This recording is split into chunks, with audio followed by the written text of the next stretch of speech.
ETF index mutual funds నేర్చుకుని stock మార్కెట్లో రాణించాలనుకుంటున్నారా? వెంటనే ఈ నెంబర్కి కాల్ చేయండి. హాయ్ హలో నమస్తే, welcome back to Suman TV. ప్రస్తుతం మనతో పాటు ఉన్నారు ఎడ్యున్ కెరియర్ గైడెన్స్ డైరెక్టర్ వేణుగోపాల్ గారు. సార్తో మాట్లాడదాం. నమస్తే సార్. నమస్తే మేడం.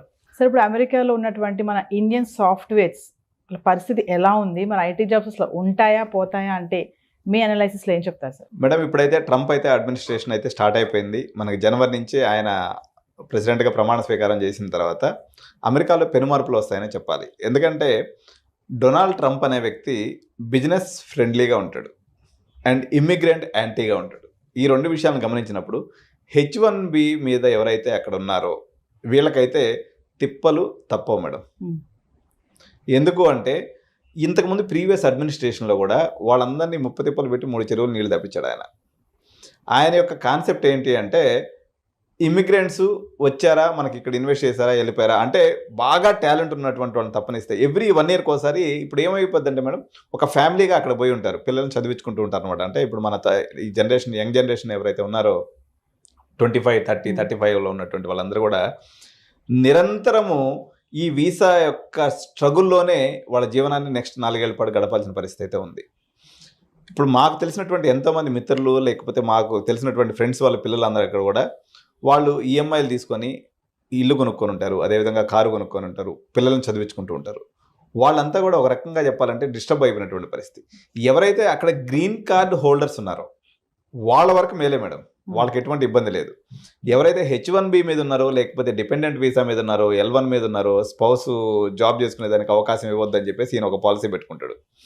అట్లా తీసుకున్నప్పుడు ఈయన అడ్మినిస్ట్రేషన్లో మాత్రం అక్కడ ఉన్నటువంటి వాళ్ళందరికీ కూడా ఇబ్బందికరమైనటువంటి సిచ్యువేషనే. కానీ ఇప్పుడు మీరు అన్నారు కదా, అక్కడ సాఫ్ట్వేర్ ఉద్యోగాలు ఉంటాయా పోతాయా అనేది, ఇది ఒక్క ట్రంప్ మీద ఆధారపడి ఉండదు మేడం. ఎందుకంటే ఆర్టిఫిషియల్ ఇంటెలిజెన్స్ వల్ల లక్షలాది ఉద్యోగాలు ఒకవైపు పోతూ ఉన్నాయి.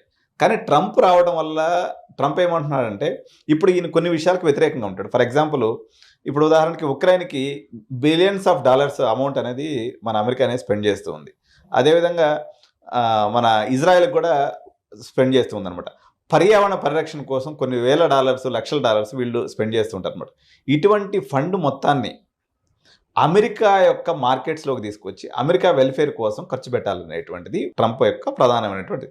దీనివల్ల ప్రాజెక్ట్స్ పెరిగి ఉద్యోగ అవకాశాలు పెరగతాయని చెప్పేసి ఒక సెక్షన్ ఆఫ్ పీపుల్ అయితే బలంగా చెప్తున్నారు. ఇప్పుడు సపోజ్ ఒక కంపెనీ ఉంది మేడం, వాళ్ళు H1B వీసాలో సపోజ్ ఒక 100 ఉన్నాయనుకుందాం ఫర్ ఎగ్జాంపుల్. ఈ 100 మెంబర్స్ ఉన్నటువంటి రిక్వైర్మెంట్ కాస్త తనకి 500 మెంబర్స్ రిక్వైర్మెంట్ ఉందనుకోండి, ఆబ్వియస్గా H1Bలు ఎక్కువ ఇష్యూ చేస్తారు. ఎందుకంటే వాళ్ళకి ఎప్పుడైతే ప్రాజెక్ట్స్ ఉంటాయో వీళ్ళకి H1B వీసాలు కూడా ఆటోమేటిక్గా ఇంప్రూవ్ అయ్యేది ఉంటుంది. కాకపోతే ఒకటే ఉంటుంది, టెక్నికల్ ఛాలెంజ్ ఏంటంటే వాళ్ళు చిన్న విషయాన్నైనా పెద్ద రిజెక్షన్స్ ఎక్కువ పడతాయి. H1B లాటరీ వేసినప్పుడు రిజెక్షన్స్ ఎక్కువ వస్తాయి అనమాట. 21%, 22% రిజెక్షన్స్ పడినప్పుడల్లా ఏంటంటే మళ్ళీ వాళ్ళు లాటరీ కోసం ప్రయత్నం చేయాల్సి ఉంటుంది. కొత్త టెక్నికల్ ప్రాసెస్ ఉంటుంది తప్ప ఓవరాల్గా అమెరికన్ ఎకానమీ మనకి పరుగులు తీసేటువంటి అవకాశం ఉంది. ఎందుకంటే అమెరికాలో ఎప్పుడైతే పెట్టుబడి పెడితే ప్రాజెక్ట్స్ మీద ఎక్కువ వస్తాయి. ఎందుకంటే వాళ్ళు ఇంట్రెస్ట్ రేట్స్ తగ్గించినప్పుడు సహజంగా వాళ్ళు ఎక్కువ మనీని లెండ్ చేసుకొని, ఎక్కువ మనీని తీసుకొని బ్యాంక్స్ దగ్గర నుంచి కొత్త ప్రాజెక్ట్స్ అనేవి స్టార్ట్ చేస్తారు. తద్వారా ఇప్పుడు ఉన్నటువంటి ఏదైతే ఫర్ ఎగ్జాంపుల్ ఇప్పుడు 100 జాబ్స్ ఏదైతే ఉన్నాయో అవి 200 జాబ్స్ వరకు పెరుగుతాయి అనేటువంటి అంచనాలు అయితే ఇప్పుడు ఉన్నాయి.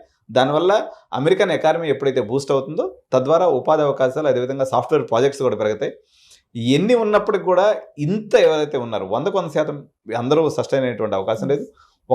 ఇప్పుడు ఉన్నటువంటి దాని మీద డబల్ మెరుగుదలే ఉంటుంది తప్ప ట్రంప్ వల్ల టెక్నికల్గా ఇబ్బందులు, H1B వీసా విషయంలో ఇబ్బందులు, వాళ్ళకి డిపెండెంట్గా ఉండేటువంటి వాళ్ళ విషయంలో ఇబ్బందులు, ఇటువంటి టెక్నికల్ ఇబ్బందులు ఉంటాయి తప్ప ఓవరాల్గా ఉపాధి అయితే మాత్రం పెరుగుతుంది తప్ప తగ్గిపోయేటువంటి అవకాశం ఏం లేదు మేడం. ఆల్రెడీ AI వల్ల లే ఆఫ్స్ వస్తున్నాయని మనం వింటూనే ఉన్నాం సార్. ఇప్పుడు ట్రంప్ రావడము అంటే ఈ రెండు ఒకేసారి యాడ్ అవ్వడంతో ఏం ప్రాబ్లం లేదని అంటారా మీరు జాబ్స్కి? అంటే యాక్చువల్గా ఏమైందంటే మేడం, అమెరికా యొక్క స్పెండింగ్ అనేది ఏదైతే ఉంటుందో చాలా డైవర్సిఫైడ్ సెక్టార్లో ఉంటుంది అనమాట. ఈయన బిజినెస్ ఫ్రెండ్లీ కావడం వల్ల ఇప్పుడు అమెరికన్ కంపెనీస్కి ప్రాజెక్ట్స్ రూపంలో, ఫండ్స్ రూపంలో ఇబ్బంది లేకుండా చేస్తాడు. ఎందుకంటే ఇలాన్ మస్క్ ఎవరైతే ఉన్నాడో ఆయన్ని కూడా ట్రంప్ అడ్మినిస్ట్రేషన్లో తీసుకొని అమెరికాని ప్రపంచంలో కల్లా గ్రేట్గా చేయాలనే కాన్సెప్ట్తో అన్ని కంపెనీస్కి ఫండ్స్ ఫ్లో పెరుగుతుంది, అదేవిధంగా ప్రాజెక్ట్స్ కూడా పెరుగుతాయి. కాబట్టి తద్వారా ఉపాధి అవకాశాలు పెరుగుతాయి తప్ప నష్టం లేదు. కాకపోతే ఈ యొక్క ఇబ్బందులు అయితే, వీసా ఇబ్బందులు అయితే కానీ తప్పేటట్లేదు, అందరికి కూడా ఉంటాయి. ఇప్పుడు ఈ ట్రంప్ విన్నింగ్ అనేది మన ఇండియన్స్ పైన ఎలా ఉంటుంది, అసలు ఇంపాక్ట్ ఎలా ఉంటుంది అంటారు ఓవరాల్గా చూసుకుంటే? ఇక్కడ 2 రకాలుగా చూడాలి మేడం. ఒకటి ఇండియన్స్ పైన ఉండేటువంటి ఎఫెక్ట్, రెండోది ఇండియా పైన ఉండేటువంటి ఎఫెక్ట్. సో ఇండియన్స్ పైన ఓవరాల్గా తీసుకున్నప్పుడు న్యూట్రల్ ఎఫెక్ట్. అంతకుముందు మామూలుగా అనుకున్నాం కానీ నెగిటివ్ అవుతుంది అనేటువంటి కొన్ని అంచనాలు ఉన్నాయి, కానీ పెద్దగా నెగిటివ్ జరగకపోవచ్చు. కానీ ఓవరాల్గా ఇండియా మీద చూస్తే మాత్రం ఏ రకంగా తీసుకున్నా ట్రంప్ వల్ల మనకు చాలా లాభాలే. ఎందుకంటే ఓవరాల్గా ఇండియన్ ఎకానమీ డెవలప్ అవ్వాలి అన్నట్లయితే మనకి నియరెస్ట్ కాంపిటేటర్ వచ్చేసి చైనా మేడం. అతనికి చైనా అంటే సుతరాము పడదు. దీనివల్ల మనకు అనేక రకాలైనటువంటి విడిభాగాలు, ఓఈఎంస్ అంటారు అనమాట. ఓఈఎంస్ అంటే విడిభాగాల సప్లై ఏదైతే ఉందో దీనికి సంబంధించినటువంటి వేలాది ప్రాజెక్ట్స్ ఇండియాకి వచ్చేటువంటి అవకాశం ఉంది. దీనివల్ల మన ఇండియాలో పర్టికులర్గా మెకానికల్ చదువుకున్నటువంటి విద్యార్థులకి, లేకపోతే ఏరోస్పేస్లో చదువుకున్నటువంటి విద్యార్థులకి, ఏరోనాటికల్ చదువుకున్నటువంటి విద్యార్థులకి వీళ్ళందరికీ కూడా ఉపాధి అవకాశాలు వస్తాయి. కానీ వేరే సాఫ్ట్వేర్ పరంగా తీసుకున్నప్పుడు కొంత ఇబ్బంది. ఎందుకంటే ఈయన ట్యాక్స్ అనేది ఇంపోర్ట్స్ మీద విపరీతంగా పెంచుతానని అంటున్నాడు. ఈ ట్యాక్స్ ఇప్పుడు మనం తయారు చేసేటువంటి సాఫ్ట్వేర్లో దాదాపు 70% సాఫ్ట్వేర్ ఎక్స్పోర్ట్ టు అమెరికా అనమాట. ఎప్పుడైతే వాళ్ళు ట్యాక్స్లు పెంచుతారో ఆటోమేటిక్గా మన కంపెనీల యొక్క ఫినాన్షియల్ అనేది క్రంచ్ వస్తుంది వీళ్ళకి. తద్వారా వీళ్ళు ఏం చేస్తారంటే కంజ్యూస్గా తయారవుతారు. వాళ్ళు ఎప్పుడైతే కంజ్యూస్గా తయారవుతారో మన సాఫ్ట్వేర్ ఎంప్లాయీస్కి ఇంక్రిమెంట్స్ ఉండవు, కొత్త వాళ్ళని తీసుకునేటువంటి శక్తి వాళ్ళకు ఉండదు, ఈ ఇబ్బందులు అనేది ఉంటుంది. ఎందుకంటే సస్టైనబిలిటీ అనేది వీళ్ళకి తక్కువ అయిపోతుంది అనమాట. ఎందుకంటే వాళ్ళు ట్యాక్స్ పెంచడం ద్వారా. సో ఈ ఇబ్బంది అయితే మనకు ఉంటుంది. అయినప్పటికీ ఆయన ఏమంటున్నాడంటే 60% ట్యాక్స్ని చైనా నుంచి వచ్చే ప్రొడక్ట్స్ మీద వేస్తాను, అదేవిధంగా వేరే ఇండియా నుంచి వచ్చే వాళ్ళకి మాత్రం 20 నుంచి 25% ట్యాక్స్ వేస్తానని ప్రజెంట్ తను ఎలక్షన్ టైంలో చెప్పినటువంటి మాట. అదే నిజమైనట్లయితే కంపారిటివ్లీ మనం లాభపడతాము కంపేర్ టు చైనా. కానీ సాఫ్ట్వేర్ పాయింట్ ఆఫ్ వ్యూలో మాత్రం ఫైనాన్షియల్ క్రంచ్ అనేది కొంత సాఫ్ట్వేర్కి వచ్చేసింది. ఆల్రెడీ ఏఐ ఉపద్రవం ఉంది. 4 సంవత్సరాల నుంచి అసలు ప్లేస్మెంట్స్ అన్న మాటే లేవు. దానికి తోడు ఇది కానీ యాడ్ అయింది అన్నట్లయితే కంపెనీస్ యొక్క ఆర్థిక సౌలభ్యం తగ్గిపోయి మన ఇక్కడ లోకల్గా ఉన్నటువంటి సాఫ్ట్వేర్ ఎవరైతే చదువుతున్నారో విద్యార్థులకు మాత్రం డెఫినెట్గా వీళ్ళకైతే కొంత ఇబ్బంది జరిగేటువంటి అవకాశం అయితే ఉంది మేడం. అంటే సార్ ఇప్పుడు వలసగా వెళ్తారు కదా, ఇమిగ్రెంట్స్ ఉంటారు, ఇల్లీగల్గా వెళ్తారు కదా, వాళ్ళపైన బాగానే ఇప్పుడు స్ట్రిక్ట్గా ఉంటుందంటారా? 100% స్ట్రిక్ట్గా ఉంటుంది మేడం. ఆయన ఇల్లీగల్ ఇమిగ్రేషన్ విషయంలో చాలా అంటే ట్రంప్ యొక్క సహజ స్వభావం ఏంటంటే నోటికి ఎంత మాట వస్తే అంత మాట అంటారు అనమాట. ఆయన ఈ మధ్య ఒక మీటింగ్లో చెప్తూ వాళ్ళు పిల్లులు తింటారు, కుక్కలు తింటారు, వాళ్ళు మనుషులు కాదన్నట్టుగా మాట్లాడతారు. అంటే ఇల్లీగల్ ఇమ్మిగ్రెంట్స్ అనే మాటే తనకు ఒక నచ్చనటువంటి మాట. మెక్సికో గోడ కడతానంటాడు ఎంతసేపుకి, ఆ నుంచి ఎవరిని రాని అంటాడు. అందువల్ల ఇక్కడ 2 రకాల ఇబ్బందులు ఉన్నాయి. ఒక 9 లక్షల మంది ఎవరైతే, ఒక 9 నుంచి ఒక 10 లక్షల మంది ఇక్కడికి వెళ్ళినటువంటి వాళ్ళ పేరెంట్స్ అక్కడే ఉన్నారు, కానీ పిల్లలు అక్కడ పుట్టలేదు. వాళ్ళు అక్కడే పుట్టి పెరిగి పెద్దవాళ్ళు అయిపోయారు. ఇప్పుడు వాళ్ళకి పౌరసత్వం ఇవ్వనంటున్నాడు ఆయన.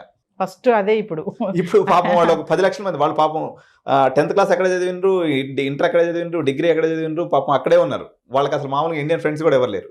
కానీ ఇప్పుడు వాళ్ళు ఏంటంటే వాళ్ళు అమెరికన్ సిటిజన్స్ కాదు అంటున్నారు. అంటే యాక్చువల్గా ఇండియన్స్ ఎప్పుడు కూడా పెద్దగా ఇల్లీగల్ ఇమిగ్రేషన్ చేయరు మేడం. వాళ్ళు జనరల్గా ఏంటంటే పాకిస్తానీస్, బంగ్లాదేశ్, తర్వాత వీళ్ళు ఆ మెక్సికో బార్డర్లో పోయేసి సల్లంగా దూరి లోపలికి వెళ్ళిపోతుంటారు తప్ప ఇండియన్ ఇల్లీగల్ ఇమిగ్రెంట్స్ ఓవరాల్గా మనం తీసుకున్నప్పుడు ఇట్లాంటి వాళ్ళు ఉన్నారు. ఎవరు అక్కడే పిల్లలు పుట్టకుండా, మామూలుగా అమెరికాలో పౌరసత్వం ఎట్లా ఉంటుందంటే ఒకవేళ ఈమె ప్రెగ్నెన్సీతో పోయి అక్కడ పాప లేకపోతే బేబీ పుట్టింది అనుకోండి, వాళ్ళకి బై డిఫాల్ట్ అమెరికన్ సిటిజన్షిప్ అనేది వచ్చేస్తుంది.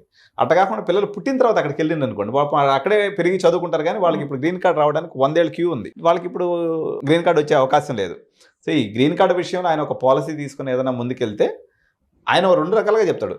నేను ఇక్కడ నుంచి డిగ్రీ చదవడానికి వచ్చిన వాళ్ళందరికీ గ్రీన్ కార్డ్ ఇచ్చేస్తాను అంటాడు, ఇమిగ్రేషన్ మొత్తాన్ని తాడదీస్తాను అంటాడు. మరి ఆయన గ్రీన్ కార్డు విషయంలో అయితే నాకు తెలిసి బెండగాడు. ఎందుకంటే ఇప్పుడైతే అక్కడ ఉన్నటువంటి ఈ 9 లక్షల మందికి ఇల్లీగల్ ఇమిగ్రెంట్స్గా ఉన్నటువంటి వాళ్ళందరినీ కూడా హోమ్ల్యాండ్ సెక్యూరిటీ అంటారు. వాళ్ళకి మనకి ఎక్కడైతే అక్కడ ఇమిగ్రేషన్ అధికారాన్ని చూసేటువంటి ఒక డివిజన్ అనమాట అది అమెరికా ప్రభుత్వంలో. వాళ్ళనైతే మాత్రం అందరినీ తాడదీసి అందరిని ఇంటికి పంపిస్తారు. తర్వాత రెండో ఇబ్బంది, మనకు ప్రధానమైనటువంటి ఇబ్బంది ఎవరైతే పార్ట్ టైంలు చేసుకుంటారో, ఇల్లీగల్గా పార్ట్ టైం చేస్తూ ఉంటారు మన వాళ్ళందరూ, వీళ్ళందరికీ కూడా ఒక రకంగా ఇబ్బందే. వాళ్ళందరినీ కూడా కంట్రోల్ చేసేటువంటి పరిస్థితి ఉంది. Thank you. నమస్తే.